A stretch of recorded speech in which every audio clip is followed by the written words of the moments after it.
Senhor, nós pedimos em nome de Jesus para que essa porção tão preciosa da Tua Palavra venha, Senhor, ao encontro dos nossos corações, ao Espírito de Deus.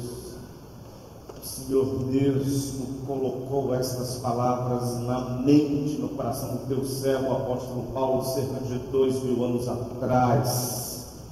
E ao longo de 2000 anos, essa parcela das Escrituras tem abençoado milhares e milhões de vidas. E que assim seja nessa noite, que todos nós que aqui estamos sejamos sobremodo abençoados pela Tua Palavra. Que não seja o homem a nos falar nesta hora, mas que seja o Teu Espírito Santo, Senhor. Todos aqueles que nos acompanham à distância, online, aqueles que posteriormente meditarão a partir dessa reflexão bíblica, que todos, Pai, sejam abençoados pela Tua Palavra, na provisão do Teu Espírito Santo. Nós oramos em nome de Jesus, amém e amém. Esse é um texto riquíssimo, meus irmãos. Toda a palavra de Deus é muito rica, mas temos a impressão de que algumas parcelas das Escrituras, elas são mais densas, e eu tenho dito isso para a igreja. Carta que Paulo escreveu aos Romanos é o texto bíblico, do ponto de vista teológico, um pouco mais de retorno para mim, tá bom? Do ponto de vista teológico, é o texto mais denso, é o texto mais essencial que seria da igreja de Cristo Jesus, se não fosse esta carta que Paulo escreveu à igreja em Roma, cerca de 2000 anos atrás. Especificamente nessa parte nós lemos Paulo dizendo, e não somente isto, mas também nos gloriamos nas próprias. Vejam só, meus irmãos, que afirmação intrigante, preste atenção nisso. Eu vou repetir, não somente isso, mas nos gloriamos nas próprias tribulações, sabendo que a tribulação, e aí começa a se repetir o termo, o vocábulo produz perseverança, e a perseverança produz experiência, e a experiência produz esperança. Experiência, caráter íntegro. Vamos lá, eu quero meditar com você um pouquinho sobre isso que nós temos meditado no transcorrer de todos esses 3 meses, dezembro, janeiro e fevereiro, cultivando boas coisas no coração, cultivando um coração adorador, a necessidade de nós semearmos, cultivarmos constantemente aquilo que é bom na nossa alma, no nosso coração, no nosso interior. Até porque, por mais poderosa que seja a ação de Deus, por mais contundente que seja a manifestação divina, por mais que aconteçam teofanias, ou seja, manifestações visíveis de Deus, se nós blindarmos o nosso coração, se nós pavimentarmos, fecharmos a nossa alma, pouco ou nada daquilo que nós estivermos testemunhando entrará e produzirá efeitos, transformações. Por isso que é preciso cultivar. E aí é com essa expectativa que Paulo diz: tribulação produz. Ele está dizendo, na minha vida vai ser assim. Tribulação vai produzir. É uma decisão, é uma deliberação que Paulo faz. Decidiu tomar uma atitude no coração, uma atitude de interior. Nós tomamos atitudes não apenas acerca de gestos e iniciativas factuais, visíveis. Decidimos sobre o que nós vamos abrigar dentro de nós. Deliberamos sobre o que nós guardaremos dentro de nós. São decisões acerca do nosso interior. E aí Paulo diz, olha, diante das muitas lutas da vida, na minha existência, a tribulação vai produzir. Que coisa interessante. Vamos lá, a palavra produzir. Nós a entendemos muito melhor se nós formos lá na sua origem. O vocábulo produzir, ele se divide em dois. E se nós formos lá no latim, producir, segunda parte do vocábulo, docir, no latim significa literalmente guiar. Docir, levar a. Docir, fazer andar.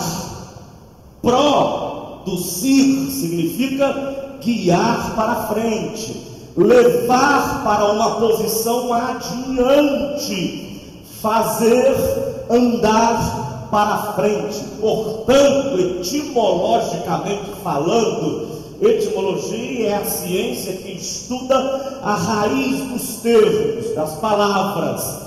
Etimologicamente falando, produzir significa guiar para frente, levar a uma posição adiante, fazer com que a gente ande para frente. Paulo, um dos maiores cristãos em 2000 anos de história de igreja, veja bem, ele está dizendo o seguinte: na minha vida, preste atenção nisso, na minha vida a tribulação vai me fazer andar para frente. Preste atenção nisso, irmão. Na minha vida a tribulação vai me levar para posições adiante. Na minha vida a tribulação não vai me amargurar.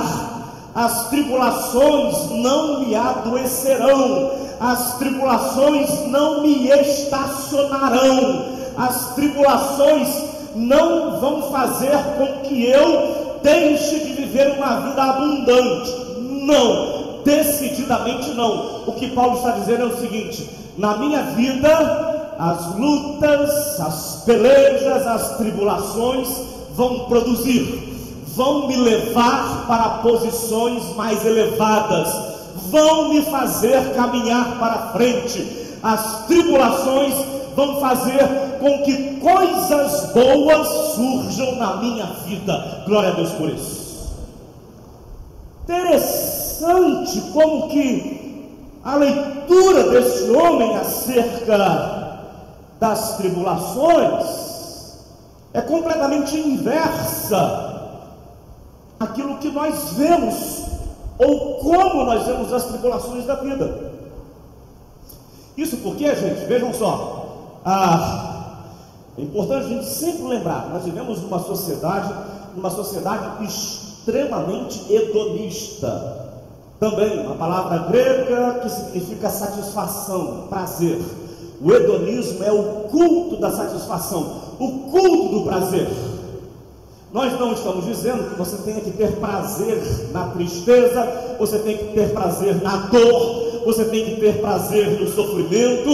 Isso é masoquismo. Masoquismo é um transtorno psicológico que faz com que a pessoa tenha prazer na própria dor. Alguns masoquistas em estados tão avançados de masoquismo, eles chegam a se ferir, eles se sentem satisfeitos, sangrando, sentindo dor.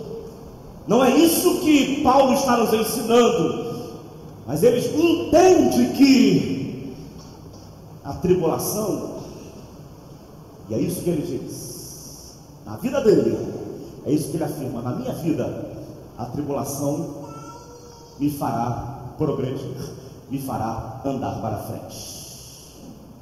Glória a Deus por isso, amém, irmãos? E sempre foi assim, irmãos. Não apenas na vida do apóstolo Paulo, mas sempre foi assim na história da igreja do Senhor Jesus. Sempre foi assim, nos primórdios, na gênese, no início de tudo.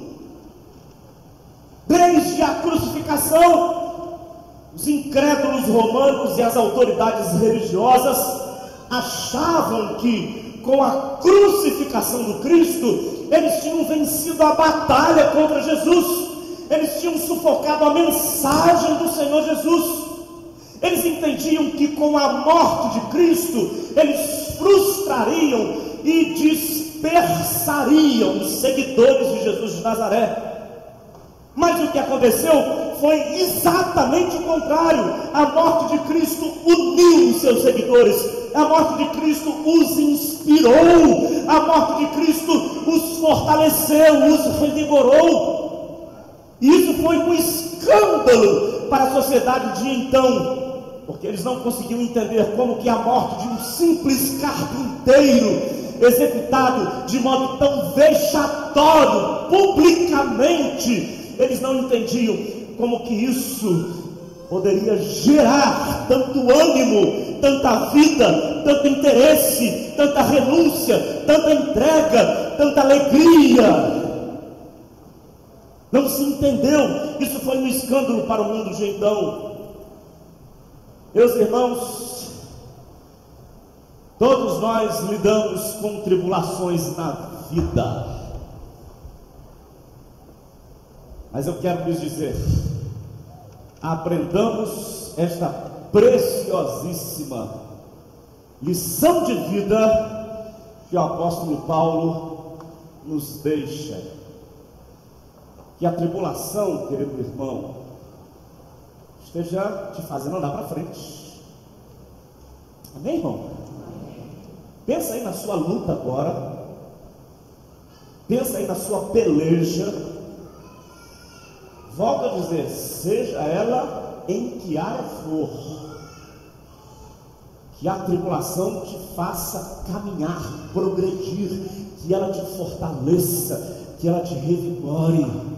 Você é um servo do Senhor Jesus, você pode dizer amém, irmão? Amém. Cristo Jesus habita na sua vida, você diz aleluia, igreja, aleluia. Então, queridos irmãos, se temos Cristo como o apóstolo Paulo tinha, se temos o Espírito de Deus vivendo em nós como o apóstolo Paulo tinha, seja qual for a minha, a sua, seja qual for a nossa tribulação, que ela esteja nos fortalecendo e que nós digamos, na minha vida, na nossa vida, a tribulação fará com que nós andemos para frente, para a glória de Deus Pai. Amém. Amém.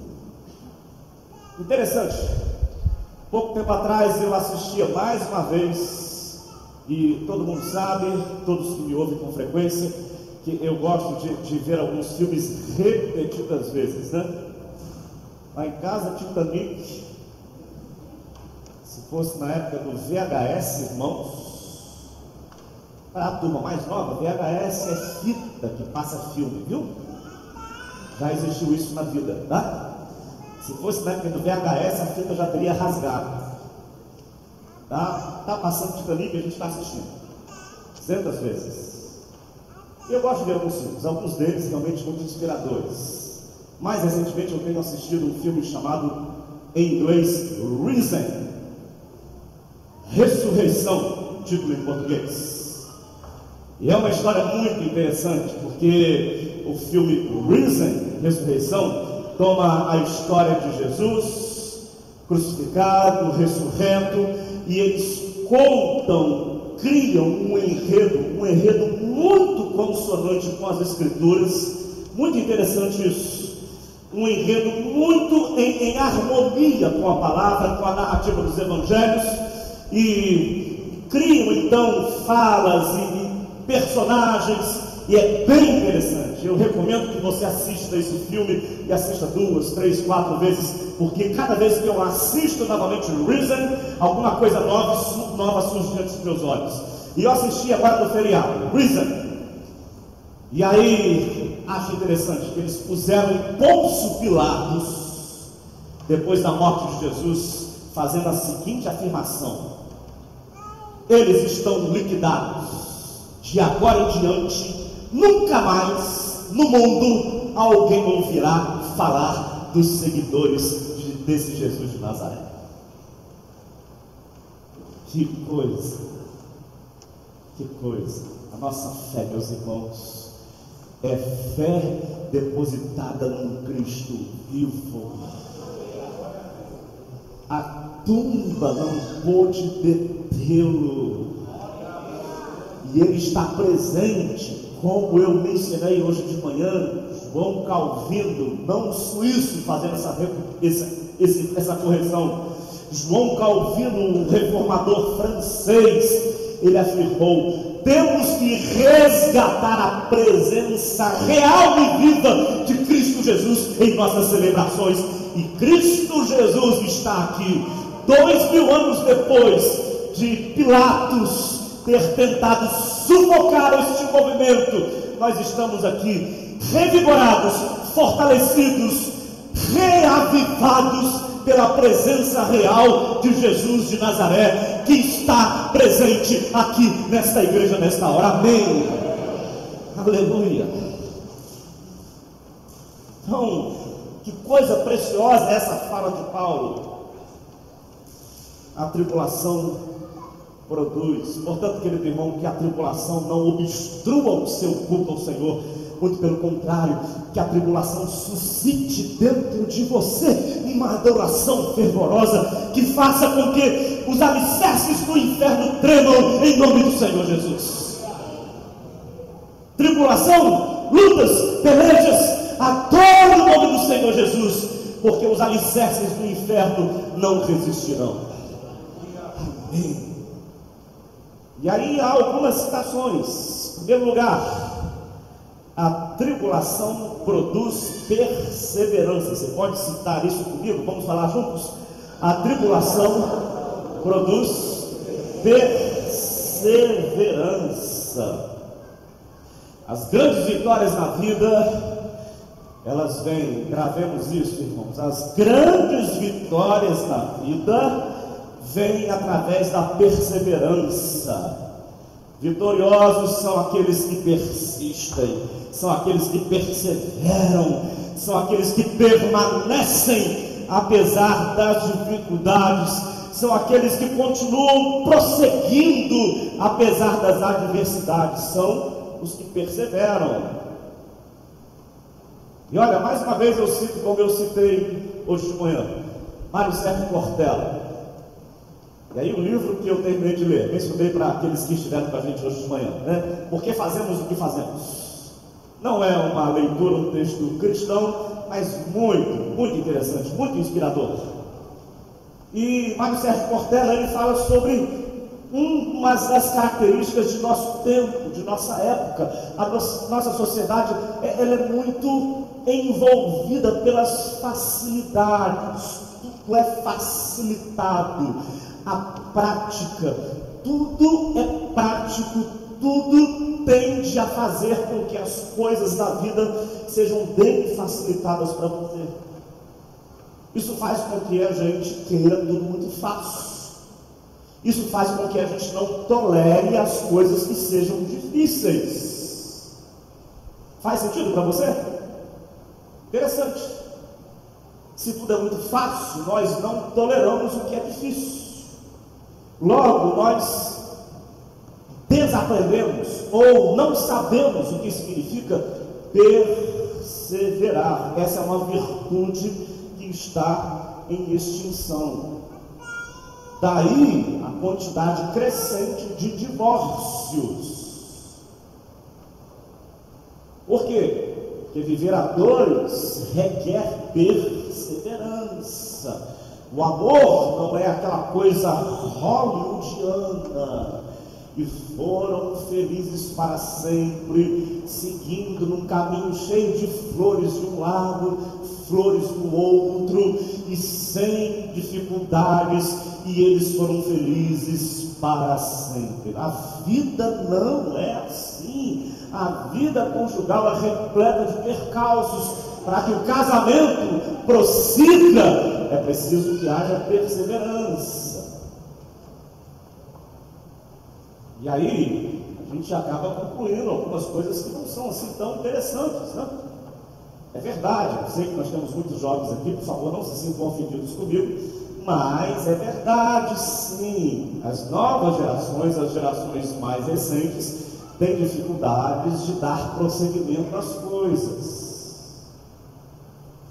Está difícil, veio a adversidade, veio a luta, mas vamos continuar, vamos insistir. Arthur Moreira Lima, um dos maiores pianistas do Brasil, fez um concerto belíssimo, belíssimo. Um grande pianista, repercussão internacional, sua caminhada. Auditório repleto. Isso teria acontecido aqui em São Paulo. No final do seu concerto, todos completamente abismados com aquilo de tão maravilhoso que eles haviam assistido. E um rapaz, um jovem rapaz, tipo assim, pós-adolescente, disse para ele no final do concerto: Arthur Moreira Lima, olha, eu daria a minha vida para tocar como você toca. Eu daria a minha vida para tocar como você toca. Ele disse: rapaz, mas eu dei. Foram 40 anos, de 9 a 10 horas por dia, em cima de um piano. Eu dei a minha vida. O que se constata é que isso vai ficando cada vez menos presente. Vamos desaprendendo essa virtude de perseverar, de insistir. Apesar das contrariedades, das lutas, da tribulação. E aí desiste-se muito facilmente das coisas. E aí a gente encontra gente que começa, olha só, gente. É verdade, por favor, mais uma vez eu peço perdão aos jovens, não quero ser ácido e crítico, mas é impressionante. Começa-se um curso universitário, para, tranca, começa-se outro, para, tranca, começa-se outro, para, tranca, e vai assim. Estou falando alguma coisa que é uma inverdade, gente? Mas Paulo, esse cristão fantástico, cheio da presença de Jesus, cheio do Espírito Santo na sua vida, glória a Deus, ele diz: olha, na minha vida, a tribulação vai me fazer perseverar. Quanto mais luta, mais eu persistirei. Glória a Deus por isso. Quanto mais tribulação, mais resistente eu serei e eu persistirei. Louvado seja o Senhor por isso. Aprenda com esse homem de Deus. Seja perseverante. E aí nós lemos: a perseverança produz experiência. Diga comigo, irmão: a perseverança produz experiência. Aí eu quero confessar para você que, refletindo sobre isso, eu retornei a alguns momentos assim que eu tenho na minha vida como alguns momentos dos mais preciosos. Tá lá o meu pai, já bem ancião, senil, como muitos o conhecem, o seu Didi, o vovô Didi. E quanto tempo precioso que eu tenho, que eu tive na vida, sentando para ouvir as experiências do meu pai. Experiências do meu pai que para mim são muito enriquecedoras, que me ensinam, que me inspiram coisas preciosíssimas para mim. Agora, sabe por que as experiências do meu pai não inspiram muito? Porque ele passou por muitas tribulações. Viveu numa época que não era fácil viver. Só para você ter uma ideia, uma história que meu pai me conta muitas vezes. Na construção do templo da primeira igreja batista de Campos, lá, a igreja com quase 130 anos. Ele era jovem, assim, nos idos dos seus 20 e poucos anos de idade. E aí todo mundo, os homens todos saíram do trabalho final de tarde, e todo mundo ia para o canteiro de obras. E sabe o que eles iam fazer? Não dava para comprar a pedra para fazer o concreto para a construção, já a pedra britada, era caro demais, era muito caro. Comprava-se a pedra em tamanhos grandes. E aí o pessoal ia para a igreja, os homens, chegava às 6h30, 7 horas, e eles pegavam marretas e picaretas e ficavam até 10h30 da noite quebrando pedra, transformando pedra em brita. Quantas vezes meu pai me contou essa história? Aí iam as irmãs da igreja, né? aquela coisa, fazer café com leite, fazer bolo de fubá, aquela coisa dos antigos. Quem já comeu bolo de fubá aí, irmão? Quem já comeu? Olha, todo mundo velhinho, esse pessoal todo aí, tá? E as irmãs iam fazer bolo de fubá e tal. E o quanto que essa luta que o meu pai viveu com alegria, o quanto que isso tem me inspirado, quanto que essa experiência dele, tribulação, que produz perseverança, perseverança que produz o que, irmãos? Experiência. O quanto essa experiência do meu pai é bênção para mim. A gente acaba aprendendo que na vida, está lá aquele templo bonito hoje, com quase 1.500 assentos e tal. Quanto aquilo foi construído com suor, com muito suor, com sangue escorrendo das mãos. E aí eu aprendi que a vida é assim. A vida é assim. As experiências do meu pai me ensinam isso. A vida é assim. A gente conquista e constrói coisas que são significativas, como é aquele templo para aquela igreja, com muito suor, com dor, às vezes com sangue. A tribulação produz perseverança, e a perseverança produz experiência. Deixa eu dizer para você, gente que não lutou na vida é gente que não tem muita experiência para contar. Estou certo, gente? Gente que luta na vida é gente que tem muita experiência, que abençoa, que inspira, experiências preciosíssimas. Aprendi na minha própria vida, aprendi. Morava, por exemplo, meus irmãos, até os meus 18 anos de idade, morava no meu quarto, um quarto só para mim, certo? Que até os meus 12, 13 anos de idade eu dividia com meu irmão. Aí meu irmão saiu para estudar fora, fiquei com o quarto inteiro só para mim. O armário, irmãos, o armário era uma parede inteira, não sei quantas portas, tudo só para mim, né? O reizinho, o Mauricinho, né? O menininho mimado. Aí eu fui fazer teologia. Aí eu saí de casa e fui morar no Rio de Janeiro, Seminário Teológico Batista do Sul do Brasil. Quem conhece bem o Rio de Janeiro, na Tijuca. Eu que morava num quarto com um armário inteiro, de uma parede inteira só para mim, não sei quantas portas. Fui dividir um quarto com mais 8. Pode fazer assim, mais 8. De uma parede inteira com portas, passei a ter uma porta só. De um armário muito fajuto, que nem madeira era aglomerado.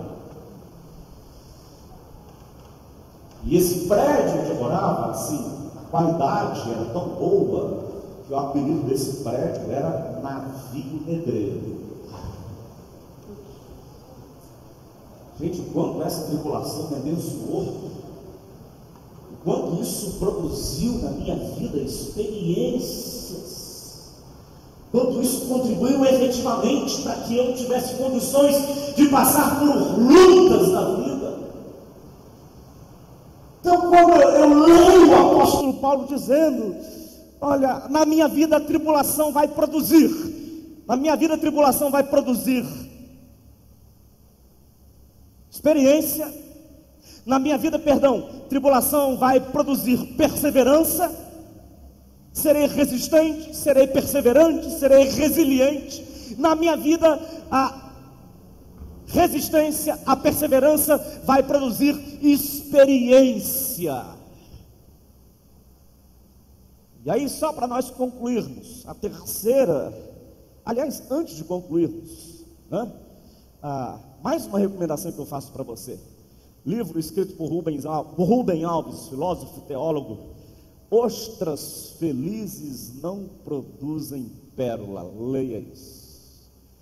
Que a ostra, para ela produzir pérola, a maioria de nós sabe disso, né? É preciso que entre lá um um grão de areia, e aquilo vai gerar um incômodo profundo na ostra, muita dor, e o organismo da ostra vai produzir uma essência que vai envolver aquele grão, até que aquilo que envolve o grão seja perfeitamente liso, de tal forma que não incomode mais a ostra, não a faça sofrer.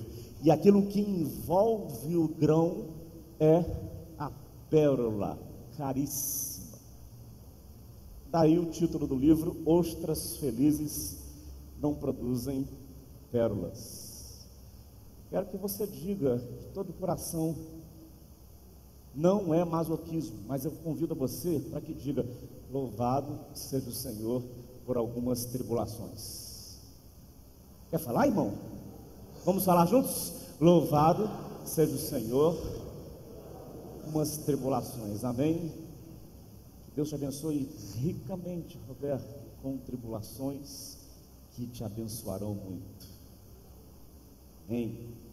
E só para nós concluirmos, aí Paulo diz, a última parte da sua afirmação: a experiência produz esperança. Repita comigo: a experiência produz esperança. O que é esperança? Esperança é o sentimento que tem aquele que vê a vida com confiança. Paulo está dizendo: na minha vida eu tenho Jesus de Nazaré como referência, como Senhor. Então as tribulações vão produzir perseverança, a perseverança vai gerar experiência, e o resultado final disso é que eu serei um homem que viverá em todo o tempo cheio de esperança. Na minha vida, o tempo de amanhã não será apenas um tempo que está por vir. Na minha vida, o dia de amanhã será um tempo no qual Deus fará maravilhas. Aleluia! É assim que Paulo vê a vida. Um homem cheio de esperança. E foi isso que eu tentei passar naquele artigo que boa parte de nós recebeu, que eu escrevi, que foi publicado na Folha de São Paulo no dia 1º de janeiro deste ano. Eu creio em utopias. E por que é que eu creio em utopias? Porque eu sou um crente, eu sou um seguidor convicto de Jesus de Nazaré.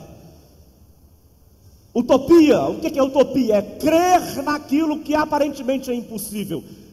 Por exemplo, eu creio em utopias. Eu creio na utopia. A Cracolândia vai virar Cristolândia. Você pode afirmar isso comigo, irmão? A Cracolândia vai virar Cristolândia. Você crê nessa utopia? Diga amém, irmão. Eu creio em utopias. Eu creio em utopias. Eu creio. O centro de São Paulo será transformado pelo Senhor Jesus através da Primeira Batista de São Paulo. Você crê nisso, irmão? Você pode dizer amém? É utópico demais, mas nós cremos nisso. Porque nós somos seguidores de Jesus de Nazaré. Foi Ele quem nos disse. Foi Ele quem nos falou. E de por todo o mundo, veja só que utopia, e pregai o evangelho a toda criatura. Então, se eu sou um servo de Jesus, eu tenho que crer que o impossível se tornará realidade.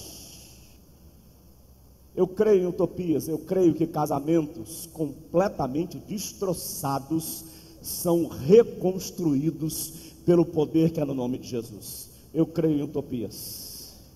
Se você me ouve, se você me acompanha, e se a sua vida conjugal está em pedaços, eu creio nesta utopia. Há poder no nome de Jesus para que o seu casamento seja abençoado.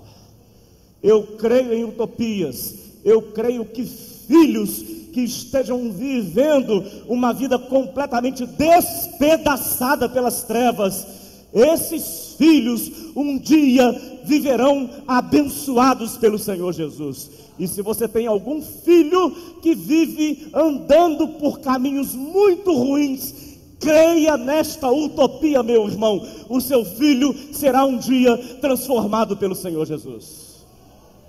Não tem como, querido Roberto, sermos pastores sem sermos profetas da esperança. Profetas da esperança. A palavra profeta, literalmente o vocábulo nabi, hebraico, que significa rigorosamente a boca de Deus. aquele que pronuncia aquilo que Deus quer dizer. Se eu pudesse, mais uma vez eu digo, acrescentar alguma coisa ao texto bíblico, eu diria: o apóstolo Paulo se identificou como apóstolo dos gentios. Eu faria um acréscimo, eu diria: ele foi apóstolo da esperança. Apóstolo da esperança. Então eu quero dizer para você que este exemplo de Paulo me convida você, nos exorta a todos nós, a que nós cultivemos isso dentro de nós. Cultivemos. Na minha vida, e aí pensa bem, irmão, seja qual for a sua luta, seja qual for a sua tribulação, cultive isso, semeie esta semente, Na minha vida, a tribulação não me adoecerá, na minha vida a tribulação não me tornará alguém amargo, eu sou um servo de Jesus de Nazaré. Na minha vida a tribulação produzirá, me levará para frente, me fará alcançar patamares mais adiante, patamares mais elevados. Na minha vida a tribulação terá esse efeito, amém. Na minha vida a tribulação, porque eu sou um servo de Jesus, ela me fará tornar-me mais perseverante. Na minha vida a tribulação, ou melhor dizendo, a perseverança me fará ter experiências muito, muito abençoadoras. E na minha vida as experiências, elas farão com que eu seja profeta da esperança. Amém? Faça disso deliberação em seu coração. Foi assim com o apóstolo Paulo, assim vai ser comigo. Feche os seus olhos, vamos orar.